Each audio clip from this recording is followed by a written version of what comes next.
welcome today. My name's Dr. Matt Hook, and I am the shepherd. And I'm Dr. Marty Fletcher, and I am the shrink. So Matt, these are tough times. I've never seen this much turmoil, chaos, and suffering.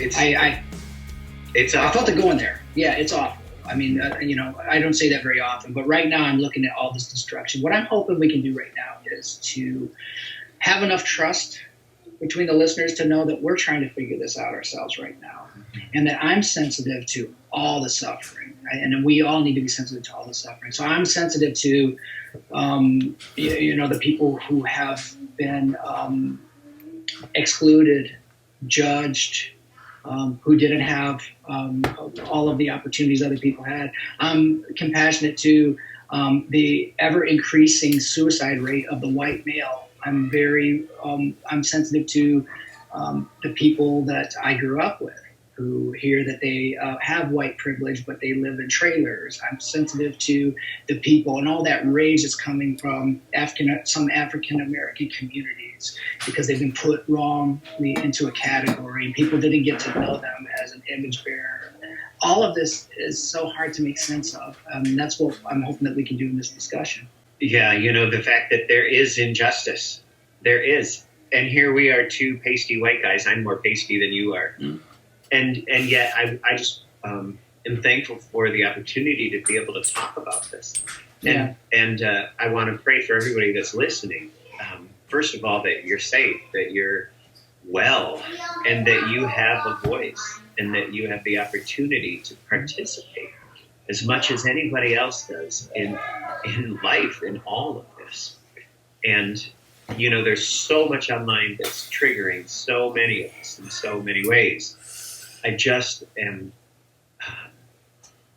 I don't want this to be one more trigger for anybody, but I want to be able to talk about it. We've got to be able to address what we can. I think the one thing, first of all, we can come together on the important things, okay? And the important things are this. The rich man suffers too. The poor man suffers, right? The poor woman, the rich man. Let's not imagine that that to be a human being in today's world, no matter how much money you have in the bank, is going to solve your problems, or no matter how pasty white you are. I hope that people will see us as image bearers, because God didn't put us into that category. He's no respecter of men. He loves every being that He created.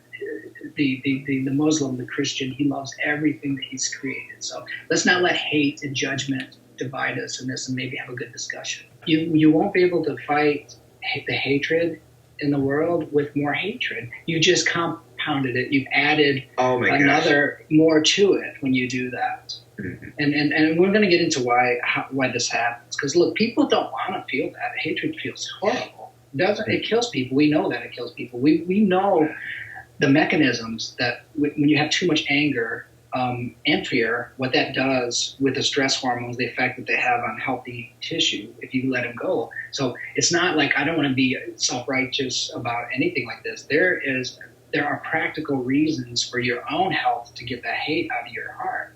Wow. But it feels so good when you have it, because that adrenaline, because anger will cover fear. So if you're afraid, nobody likes to be afraid because you feel like you're helpless and weak. So then what happens? Mm-hmm. We get way more anger than we need when we're afraid, and keep it going. And it causes us to feel powerful. Yeah, we get angry because we feel helpless and weak. And so we launch out, and something happens. Mm-hmm. And we're the ones that end up on the side of the road in the ditch. Here's what's interesting about that. The help that we think we want, as we're lying there half dead, walks on by. The help that we think that we want. Yeah. If we're half dead, if we're the ones that are on our journey, mm-hmm. and we get attacked, we get robbed of our lives, of our opportunities. There are things that we think will help us out of the ditch. Vindication. Revenge, all of that stuff. We think that's going to help us. Property, wealth. Yeah. And whether that comes or not, the help that we really need walks on by, like the Levite, like the priest. But then comes the Samaritan. And what's interesting is there's some theologians that would compare the Samaritan to Jesus. The Samaritan walks by and he's carrying a cross. And the ancient scripture calls him cursed, despised and rejected, a man of sorrows, acquainted with grief. And he stops. He always stops. Wherever you are listening from, Jesus always stops. And he pours himself out, not just the oil and the wine. He pours himself out to the point of his blood, as we would say as Christ followers. For you, for me, for the person that we can't stand, right here. That always hits me. Because we always look at the Good Samaritan and say, so do good. When the fact is, we need to be the recipients of the good that Christ does and has already done and wants to do through you into this very broken world today. And there's a lot of organizations doing a lot of good, and don't look for the perfect one because you'll never find it. And if you join it, you'll just wreck it. Whether it's a mission, whether it's the homeless shelter, whether it's a church, whether it's helping your neighbor walking down the street and checking in on them. Even if you don't know their names, say, hey, I live down the street. I'm just making sure you're doing okay. What a great message that could be. Sorry, I'm preaching again. No, I'm listening, man. It was working. But this despised Samaritan, and that's really a kind of an in-your-face thing. The group that you're hating against, God almost says, don't write them off because I am at work in them too. Mm. The purpose of these stories is, I think, partially is so we can find these things today. Right? Mm-hmm. These things there are Samaritans, and you mentioned that sometimes it's ourselves. And who's my neighbor? That's a great question to bring it back around. Is it the shopkeeper? Is it that police officer that hasn't done anything right now? Or do I generalize and project all my hatred onto him? Or the people who are prejudiced against, and any other group, right?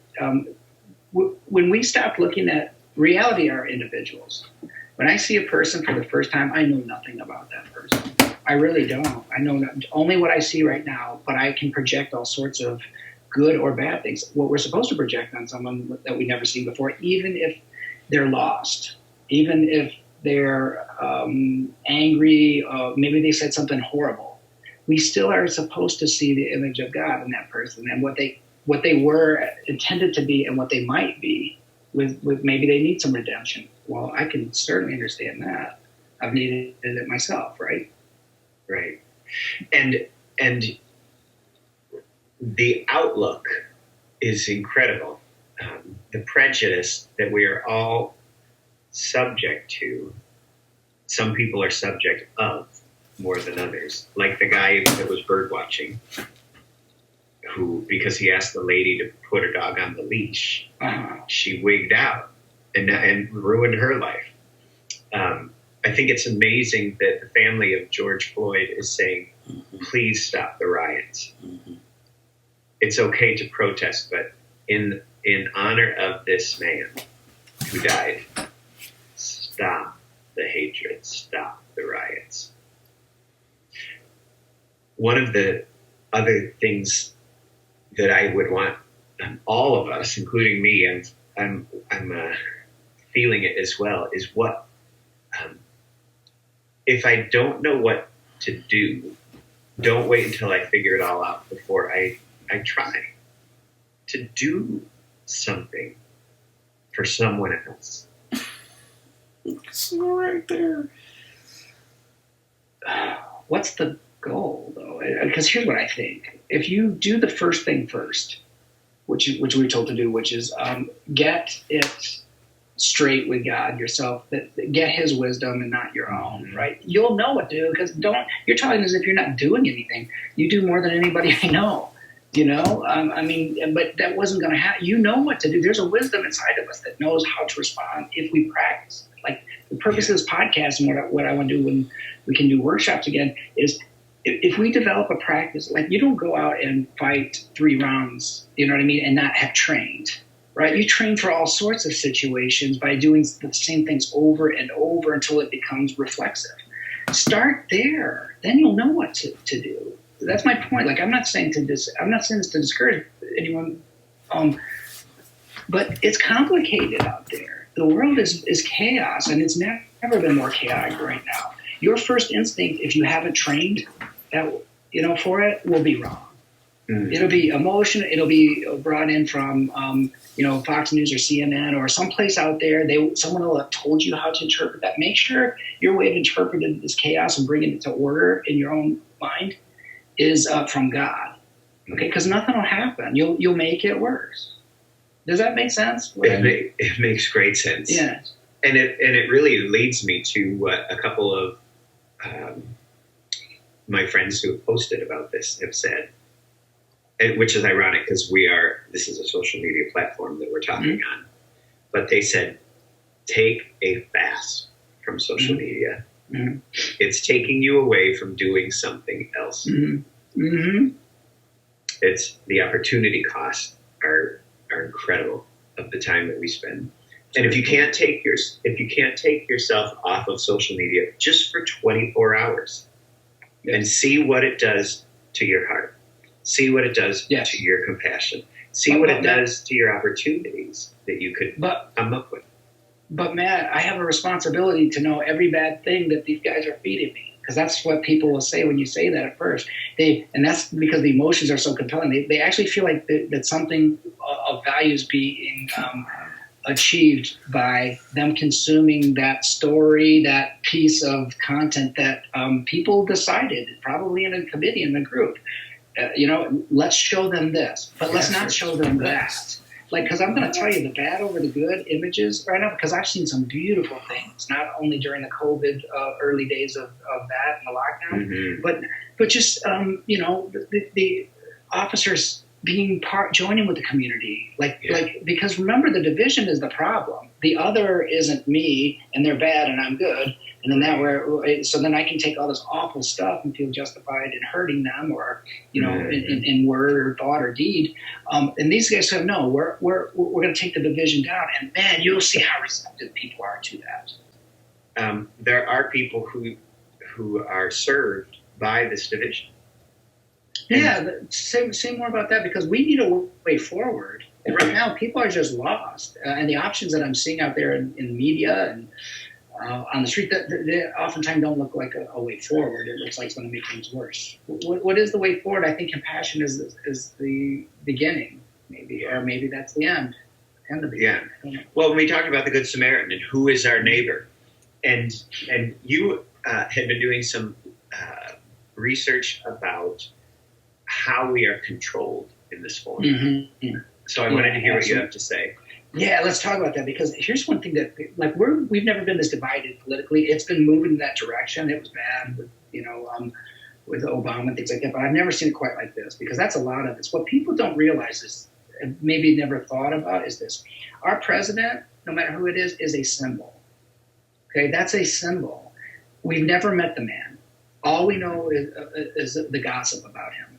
And by gossip, I mean positive, negative, it doesn't matter. But people have to tell us about. We've never met the man. We don't know anything about his background. But people will project what's inside of them onto that office. Okay. What is that? What is that projection?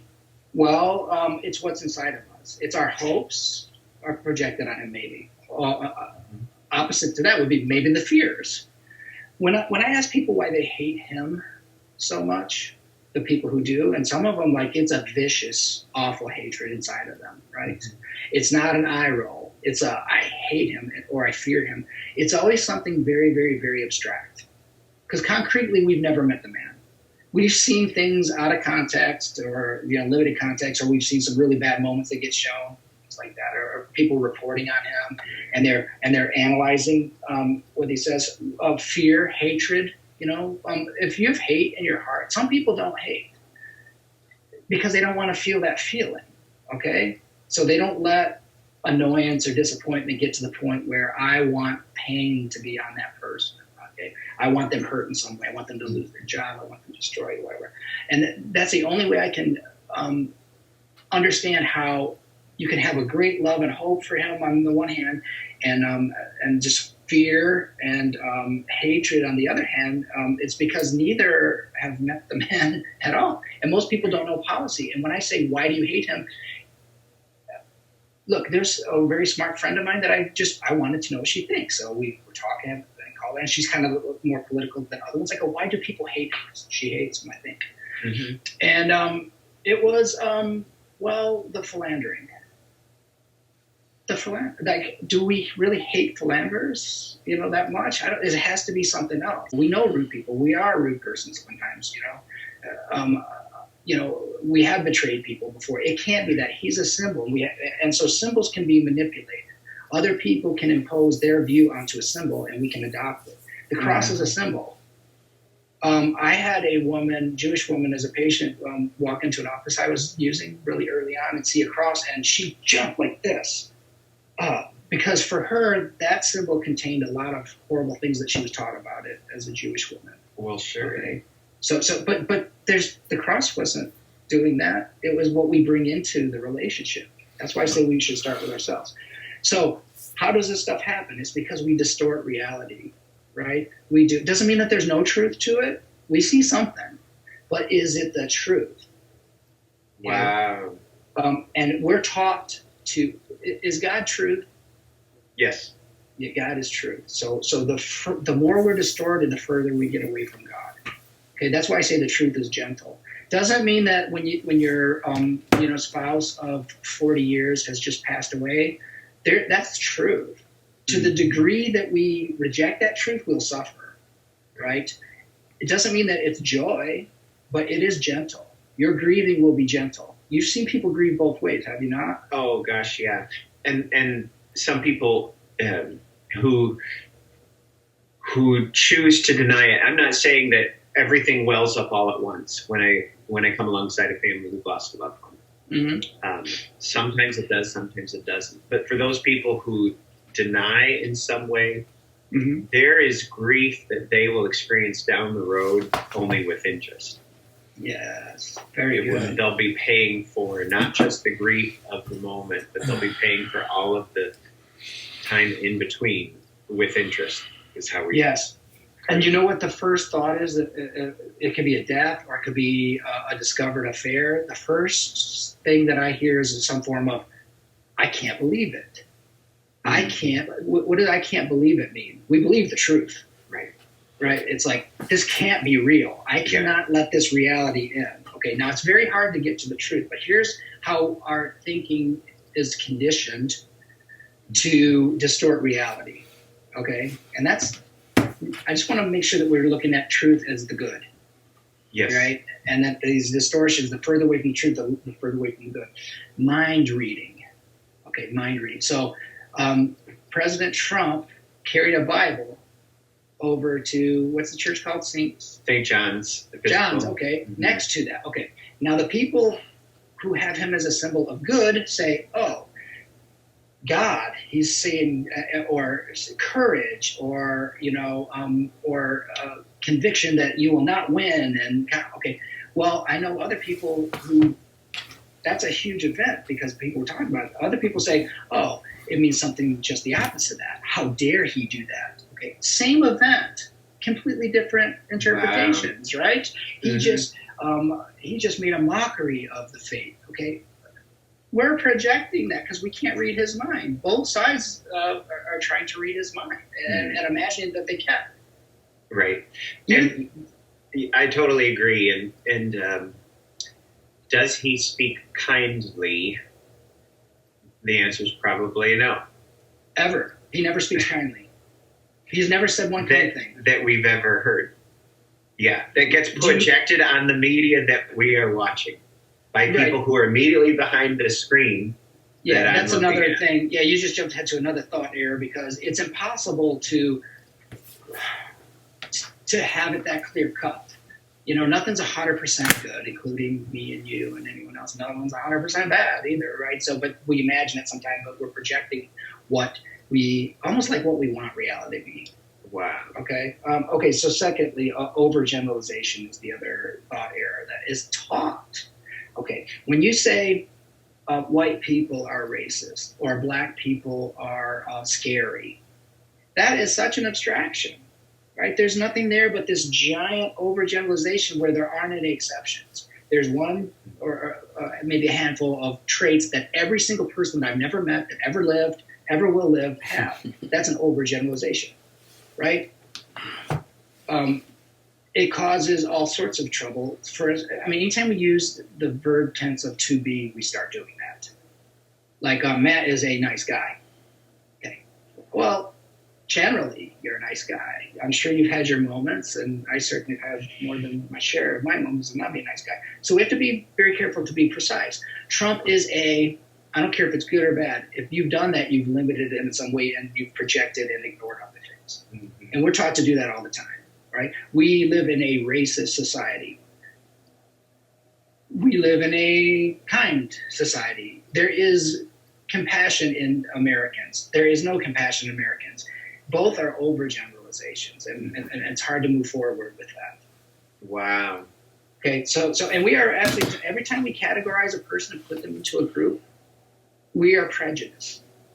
That is a prejudice. The individual, it disappears, and we project what we want onto them. Okay. It's a good way of looking at it is if you were analyzing this within yourself. When I look at somebody, am I describing them with nouns or adjectives? Oh, good. Say more about that. That's good. I think we get ourselves into big trouble when we treat people or call them adjectives, like a white American. Mm-hmm. Or,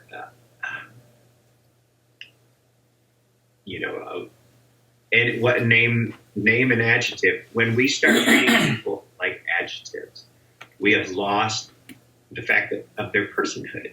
Yes, in a way. Yeah, I can't stand evangelical Christians, right, for instance. Right? If you were to say something like that, that would be exactly right. Those evangelicals. It becomes. A noun. That's so good, because one of the best gifts that I got with Come to Faith was I saw people completely differently. How are we supposed to see a person, even a Samaritan, right? How are we supposed to see them? What are we supposed to see when we see a person? What are we supposed to see? We are supposed to see not an object, but a subject. We're supposed to see somebody in the image of God. Yes. Somebody of sacred worth for whom Jesus laid down his life. Okay. Now, if you see that, it's impossible to feel those horrible names as being true, right? It's impossible to do that. There are certain things that corrected a lot of things for me, right? Mm-hmm. It's not like sometimes I have to catch myself because I'm biased too. Everybody. Sure. One thing that people have to realize is this: don't ever accuse someone of being biased. That's a bland statement, because everybody believes something, including the person who's pointing a finger and calling someone biased. We all believe something imperfectly, but that's why we need dialogue, so we can understand each other. If you think that you understand and somebody else doesn't, and that they're biased and you're not, you're so far off. You're so arrogant and prideful and so just ignorant of how the mind works that you need to repent, study, right, correct it in some way. Well, and it goes back to Jesus when he said, before you get the speck out of your neighbor's eye, first get the log out of your own. And the more we come, as we talk, and he brings these things home and got to the essence so much, if we could just do what he said, the world would be correct. If we could just do that, I think he got it down to, here's your problems. All those, they look different, but they all come from the same thing. Right. So instead of looking at what's outside there all the time, I hope that most of the time is us looking inward. We can't look inward when we are online all the time. I know. You're right. I have dear friends that I pray that we would all do a 24-hour fast from social media. Yes, or from I'm going to do that. Whatever our main platforms are. Imagine going from noon today till noon tomorrow. Yeah. And also, I can't do it by myself. I can't do it by myself because, like, the hand can't grasp itself. Like, my eyeball can't see my eyeball. You can see my eyeball. I can't. Yeah. You're going to be able to see. So we need each other. So that's why we can't be prideful. Okay. Divided thinking. one name of the enemy is the divider. When I see division, especially if it's a self-righteous person dividing, I know that the enemy's working. Okay, we're supposed to be what you said. You know what I mean? We're supposed to not look at the them as the worst moment, and this is how they are, and this is how they're always going to be. This is how they we're projecting that hatred onto them. We don't even know them. There was a person who had some evil in him, and he tortured someone to death in front of all of us and traumatized us. Okay, that's not the same guy that is trying to police a neighborhood and that's going to go home to his kids and try to stay alive that day, and who gets nervous every time he pulls the car over, especially if they don't see him right away and don't stop and doesn't know if he's going to make him. That's not the same person, right? But if you can get people to divide and think in terms of categories, then you get to include every person that you want to hate and punish into that category. Wow. Okay, there's no question that people prejudge. There's no question. But that's not exclusive to any one group. That's a human condition. Right. Okay. Right. But you tell me that I took some classes where I knew I can't raise my hand and ask a question because I was already they'd already divided me into I'm the problem. They don't need to know anything about me. They don't need to. And Lord knows I'm a white male. I haven't been exactly persecuted like some other groups. But hate to hate.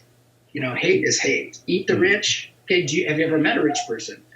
I'm not interested in doing what they have to do to get that kind of wealth.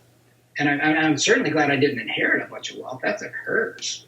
Okay? And I've seen it with my own eyes and heard it. Wow. So that's division. Wherever you see division, your spidey sense should start tingling, and you be careful around that. And certainly don't let it intoxicate you. Don't join it. Right. Which that's all we can do is start thinking like what we're watching. You can be repulsed by it, but still it's welling up in you the same. We're supposed to do what he did. He did the ultimate expression of it, right? He let it his torture. They're torturing him, not some group that he feels sympathetic towards. Him, while in his most painful moments, like that blew his mind. That level of pain, he had never felt that before. While he was suffering like that, he still couldn't get any hatred worked up for them. He was still concerned about the people torturing him, right? Father, forgive them. They don't, because it's ignorance. Right? Daryl Davis assumed these KK guys were ignorant, and he was right. So what did he do? Burn their house down, kill them? No, he changed them into the good by talking to them, let them get to know them. Then they realized, oh, this was all in my mind, in my heart. I projected on him. Then they didn't want that anymore because they learned, they saw the good, and they knew that the good was better. Does that make sense? Makes a great sense. Okay, cool. So that's another one. So division. Be very, very careful about that because they have really played it to the point where now it's caused destruction. Okay. Emotional reasoning. Okay, remember, emotions are really compelling. If I feel like something's true, it's easy to accept that it's true. Always be skeptical of your emotions, especially fear and anger, because those are the ones that he really warns us about. Yeah. You know, that goes, there's such a subtle message, and it comes as often as not through Disney films. When it says, follow your heart. A dream is a wish your heart makes. You know, and be true to yourself. Be true to your heart. Well, if I was true to my heart, I would not still be married. Right. I would not have any friends. Right. Yeah, I'd be on sugar and getting drunk. Yeah. If I were being true to my heart. Punch people? Yeah. It'd be bad. And yet that's the message. Be true to what you're feeling.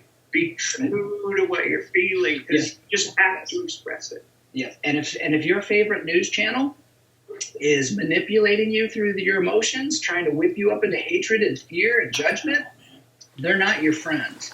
They're not trying to help you.